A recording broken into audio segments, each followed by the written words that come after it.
Imagine being told that you have 3 months to live.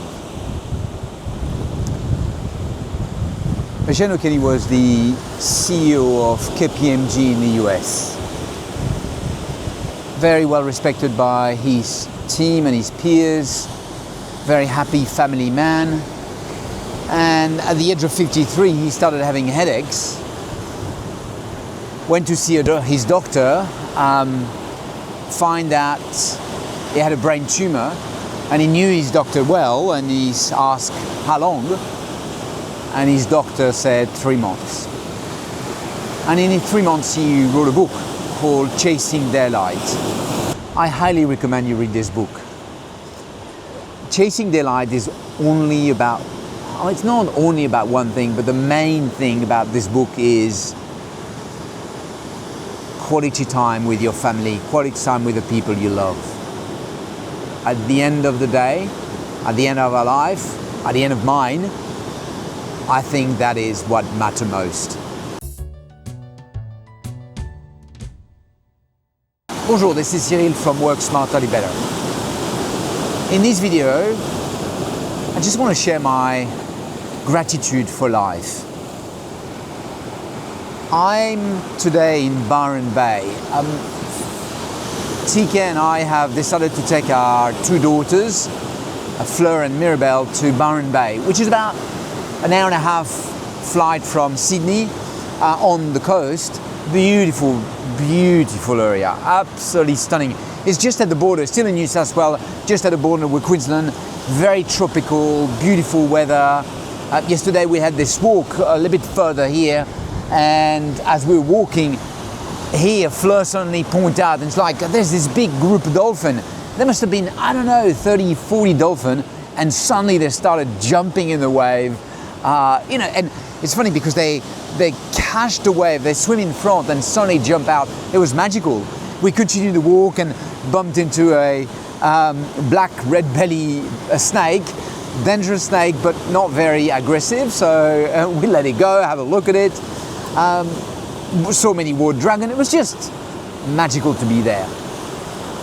And I think it was Mirabelle who asked this question. She said, what would you do? And she asked TK and I, what would you do if you had a few weeks to live?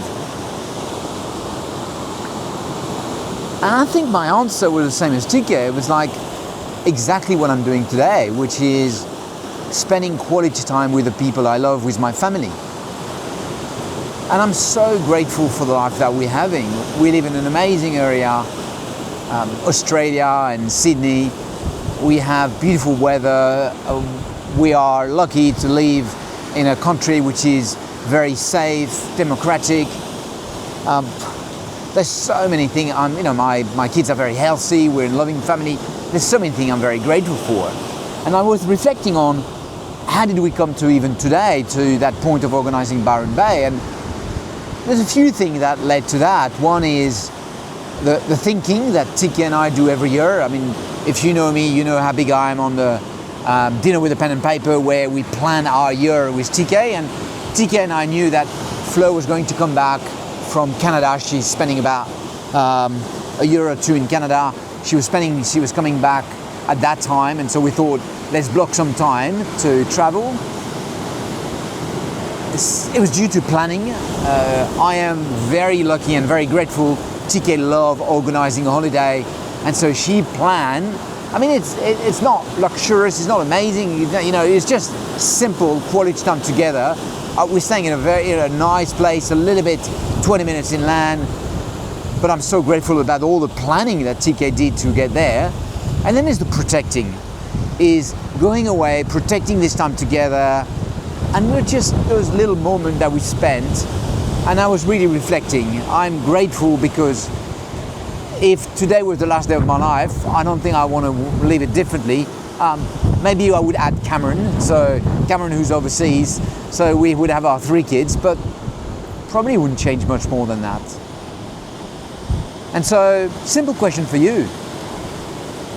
If you had only 3 months to live, if you had only a few weeks to live, what would you do differently?